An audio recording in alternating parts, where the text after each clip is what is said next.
All right. Getting ready for a construction scaffolder interview, huh? Want to hit prepared? Hmm. Of course you do. We've got some great resources from RoleCatcher to really do a deep dive into this. They've got these awesome career guides and a whole bunch of example interview questions. Yeah, they're great resources. So we're going to look at some of those questions you might get asked and give you some tips on how to nail those answers. Sounds good. Before we jump right into the questions, though, I think it's important to take a step back and really understand what a construction scaffolder does. Absolutely. It's more than just building the scaffolding. Right. It's really about ensuring worker safety at heights. Yeah. You're creating that foundation for an entire construction project, to happen safely. So you're really like the guardian of the construction site. Exactly. Now, RoleCatcher's career guide actually breaks down the job into different stages. It does. They've got entry-level junior and senior, Uh-huh. and they even have example profiles for each level. Almost like you're getting to see what's going on in the minds of scaffolders at different points in their careers. That's really useful. But let's get down to those interview questions. Okay. So one of the classic ones, especially for entry-level roles, is describe your experience with erecting and dismantling scaffolding. Right. And with this question, what you really want to do is showcase not just what you've done, but how you've done it, Yeah, with safety at the forefront. say it's you first. Always. Don't just list tasks. Uh-huh. Think about specific tools that you used, safety measures that you never compromised on. Okay. Like, did you always double check the stability of the structure? Did you meticulously inspect the equipment for any defects? Yeah. Things like that. Those little details really demonstrate your commitment to doing things by the book. Right. And even if you don't have, tons of experience on these massive projects, even if it's been smaller scale, those core principles, they're still going to come through. Oh, absolutely. What about a follow-up question then? Something like, have you ever encountered a challenging situation while erecting or dismantling scaffolding? Yeah. And how did you handle it? That's a good one. This is where you can really shine as a problem solver. Yeah, okay. They want to see that you can think on your feet and find solutions while, of course, keeping safety the top priority. Think of a specific example. Yeah. And it doesn't have to be something major, even something seemingly small. Okay. Like, did you notice a loose connection or an uneven platform? Uh-huh. Talk them through how you assessed the situation, what steps you took, and how you fixed it. Right. Emphasize your awareness of potential hazards. It's almost like you're already thinking like a seasoned pro. Exactly. Now, another question that I've seen pop up a lot is, how do you ensure that scaffolding is level and stable? Okay, so this is where your knowledge of leveling tools comes in. Mhm. Don't just say spirit level. Talk about, how you use it to ensure accuracy, the importance of plumb bogs. You can even mention laser levels if you've worked with them. Oh, yeah. And then go a little bit deeper Okay. into bracing and tie-ins, explaining how you secure that scaffolding to the building itself. So they know that you know how to create a really rock-solid structure. Exactly, yeah. You really want to demonstrate that you understand those mechanics and load distribution. Mm-hmm. It's all in the details. And I think that's something that RoleCatcher, their AI is really good at, Oh, definitely. giving you feedback on your answers and helping you tailor your responses to highlight, the skills that matter most for that specific job. It's like having a personal interview coach in your pocket, Exactly. which is amazing. Okay, so we talked about safety. We talked about leveling. Now, scaffolding happens rain or shine. It does. It's outside. Yeah, So they're going to want to know that you can handle the elements. absolutely. So how do you answer a question about working in different weather conditions? Talk about specific challenges that you faced and how you adapted. Did you adjust your work schedule to avoid the most extreme temperatures? Oh, yeah. Were there special techniques you use for icy conditions? Mm-hmm. Did you have to secure tarps or use specific equipment? Okay. It's all about demonstrating your resilience and your commitment to safety no matter the weather. You're proving that you're ready to tackle anything. Exactly. Working at heights is obviously a huge part of scaffolding. Right. So they're going to want to know about your experience with that. Yeah, And again, it's going back to that safety. Mhm. They want to know that you follow those protocols. absolutely. So what would you say, how can someone make their answer about that stand out? Well, definitely mention any specific training or certifications that you have Okay. related to working at heights. Mhm. It demonstrates a commitment to professional development and best practices. And in fact, RoleCatcher specifically mentions the CISRS card as being a game changer in this field. Oh, for our listeners who maybe aren't familiar, what is that? So the CISRS card stands for Construction Industry Scaffolders Record Scheme, Okay. and it's a highly recognized certification, Mhm. both in the UK and internationally. And having that card shows potential employers that you've undergone rigorous training and assessment Okay. and that you meet the industry's highest safety standards. So it's like a seal of approval. Exactly. You know how to build it right. You know how to build it right. All right, let's move on to another question that dives a bit deeper into your technical knowledge. Mm-hmm. How about, can you explain your experience with different types of scaffolding systems? Okay, so with this one, they're not just looking for a list of names. You need to showcase your understanding of different systems. Mhm. You know, things like frame scaffolding, tube and clamp scaffolding, and suspended scaffolding. Okay. Talk about the pros and cons of each Mhm. when you choose one over another, Okay. and any specific challenges you've encountered working with them. Can you give me an example of how someone might answer that? Sure. You could say something like, in my previous role, I primarily worked with tube and clamp scaffolding Hmm. because it offered greater flexibility for more complex structures. But I've also used frame scaffolding for simpler projects Okay, where speed and efficiency were key. got it. So that really shows you understand how those systems are applied in real-world situations. And to really kind of test your problem-solving skills, they might follow up with something like, can you describe a time when you had to adapt a scaffolding system to fit a unique or challenging project? Exactly. And they want to see you, think creatively, Yeah. find solutions when faced with unexpected obstacles. Hmm. So walk them through that thought process, Mhm. how you assess the situation, considered different options, and ultimately implemented the solution. Did you have to get creative with bracing Yeah. or modify existing components? Okay. Show them you can adapt and overcome challenges safely and effectively. And I think this is where a portfolio could be really powerful. Oh, for sure. Even if it's just before and after photos of your work, Yeah. it can really have a big impact. It's visual proof of your skills and experience. Yeah. It's a chance to, showcase projects you're proud of. And I think it really demonstrates that initiative and that willingness to go above and beyond, which employers love. They do.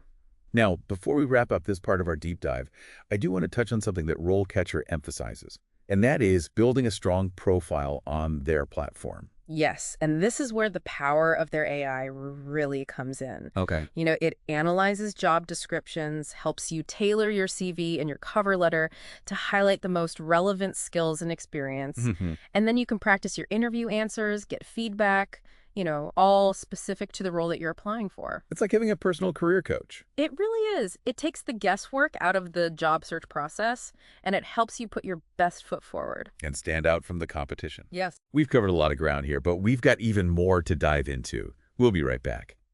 So, now that we've talked about kind of getting that first job, let's talk about where you can go from there. Okay. RoleCatcher's career guide highlights some pretty interesting pathways for scaffolders. Yeah, it's not just a job, it's a career, right? Yes.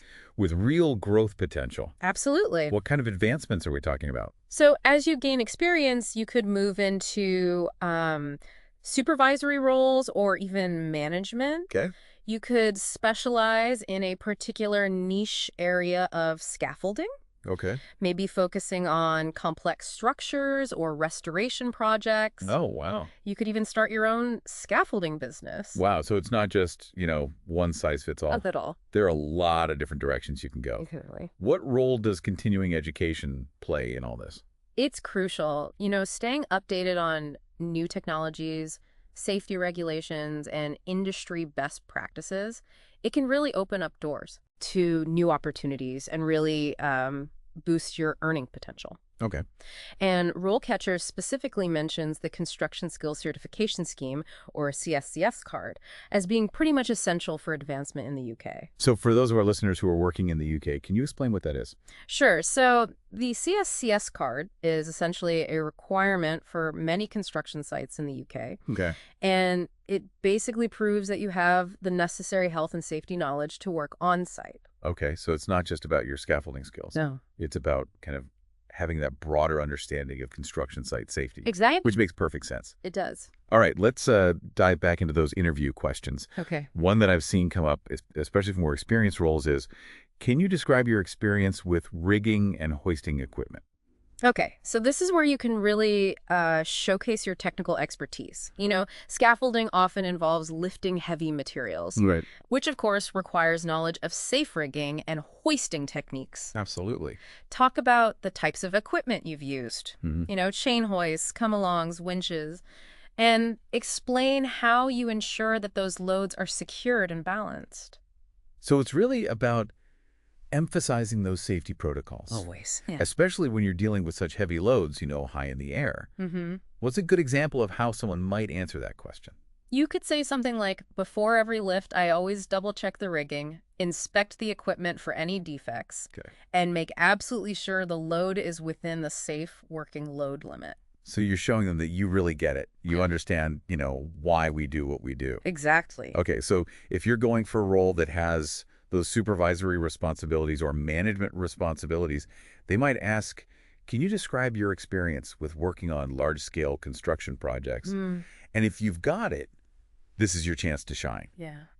They want to know that you can handle that complexity Exactly. Yeah. of a major construction site, working with all those different trades and, really being able to manage a team of scaffolders. Right. Right. What kind of details should someone include in their answer to this question? So talk about specific projects that you've worked on, the challenges that you faced, and of course, how you overcame them. Okay. Did you have to design custom scaffolding solutions for unusual structures? Okay. Did you implement new safety procedures to mitigate any risks? And don't forget to highlight those leadership skills. Yeah. Did you successfully manage a team, delegate tasks, and ensure that everything ran smoothly? And even if someone's experience has been more on those smaller projects, a lot of the skills that we're talking about, Mm-hmm. organization, communication, problem solving, you can still apply those. Oh, absolutely. It's about being able to adapt those core skills Yeah. to different work environments. Right. Okay, now we talked about a lot of, specific questions. We have. What about some overall tips for, just acing that interview? Well, preparation is key, as always. Mm. Research the company, Mhm. understand the projects that they work on. Be ready to explain how your skills align with their needs. Show them you've done your homework. Exactly. You're genuinely interested. And practice those answers. Yeah, and RoleCatcher, their AI platform is fantastic for that. It really is. Getting feedback specific to the job. It's like having a personalized mock interview. Exactly. Okay, what about during the interview? Sure. Any tips for making a good impression? So enthusiasm and a positive attitude go a long way. Yeah. Scaffolding is challenging, Mm-hmm. but it's incredibly rewarding. Yeah, Let that passion for the trade shine through. absolutely. And don't be afraid to ask questions. It's a two-way street. It is. You're interviewing them just as much as they're interviewing you. Absolutely, and first impressions matter. Oh, they do. So, Dress professionally. Yeah. Be on time. mm-hmm. And show respect to everyone that you encounter. It all adds up. It does. Okay, one final question that I've seen, come up sometimes that can really, kind of test those problem-solving skills on the spot. Yeah. Something like, can you describe a time when you had to troubleshoot a scaffolding issue? So again, this is all about, showing them that you can identify problems, Mhm. analyze them, and come up with solutions. Mm. Always, of course, with safety as that top priority. Okay. Pick a specific situation. Doesn't have to be anything major, Okay. Maybe you spotted a loose connection, a platform that was slightly uneven, Mm-hmm. or even a potential tripping hazard. Okay, so how do you structure your answer to really make it count? So walk them through your thought process step by step. Mhm. How did you assess that situation? What steps did you take to pinpoint that root cause? Right. And most importantly, how did you fix it? Mhm. Explain the solution that you implemented, why you chose that approach. Okay. And if you involved other people, mention that, shows teamwork skills as well. So you're demonstrating that you're not just reacting to problems. Right. You're proactively thinking about how to prevent them. Exactly. Yeah, That's huge. it is. I feel like we've covered so much ground here. We have. I'm feeling a lot more confident, I think, about tackling a construction scaffolder interview. That's great. What's the key takeaway here? I think you've gained some really valuable insights Mm-hmm. into the role, Yeah. the key skills, Mm-hmm. the types of questions you'll likely encounter. Mm-hmm. You've got the tools to practice those answers and refine your approach. Yeah. Now it's time to put it all together. Yeah. And show them what you're made of. And remember, it's not just about them evaluating you. Yeah. It's about you evaluating them too. Absolutely. Right? Is this the right company? Is this the right environment for you to thrive and build a successful career? Right. Ask the right questions. Be confident in your abilities. Yes. And go make it happen. Go get them. And don't forget, RoleCatcher is there to support you every step of the way. That's right. With their platform and their incredible resources. Absolutely. It can be a real game changer. It can. Okay, so we're back and ready to wrap up our deep dive into construction scaffolder interview prep. We've covered a lot, but there's still a few more things to talk about. Right. There are some more advanced skills and experiences that you want to be ready to discuss. Okay, so for those roles that involve supervising or managing, what about a question like, can you describe your experience with managing a team of scaffolders? Yeah, that's a common one for leadership positions. You really want to hit on your ability to lead, but also motivate and guide a team. Yeah, make sure everyone is working together safely and efficiently. Exactly. You want to talk about how you delegate, how you explain tasks and expectations, how do you provide support, Okay. and then how do you handle conflicts or disagreements? Oh, that's a good one. So you're really showing them that you can create a positive work environment. Yes, even under pressure. Okay, what about safety? Things happen. Oh, yeah. So how would you answer a question like, can you describe a time when you had to deal with a safety violation on a scaffolding project? This one is so important because it really shows your commitment to safety and how you enforce those protocols. Be honest and specific. What was the violation? How did you address it? Did you stop work immediately? What? Was there retraining involved? Did you document it, report it? It's not just about correcting the mistake, Yeah. but it's about preventing future ones. Exactly. Now, I know RoleCatcher has some really cool tools when it comes to prepping for these questions. Oh, yeah. Their AI is amazing. Now, tell me more about that. It analyzes tons of interview questions and successful answers so you can get insights into what's working. You can practice your answers, get feedback, even see how you compare to other candidates. That's incredible. Okay, so before we wrap up, any final advice, for those getting ready for their construction scaffolder interview? You got this. You've learned so much about the role, the key skills, how to approach those tough questions. Just be confident. Let your passion shine through. And remember, you're not just looking for any job. You're looking to build a career. That's right. Use those resources, practice, and go show them what you're made of. Absolutely. Good luck, and we'll catch you on the next deep dive.